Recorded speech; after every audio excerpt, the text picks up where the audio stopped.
উচ্চারণের স্থানকে মাখরাজ বলে।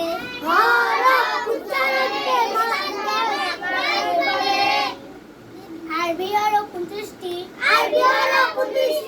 মাখরাজ 17টি। 1 নম্বর মাখরাজ, হলকের শুরু হইতে, হামজা হা। 2 নম্বর মাখরাজ, জিহ্বার গো। 2 নম্বর মাখরাজ, হলকের মধ্যখান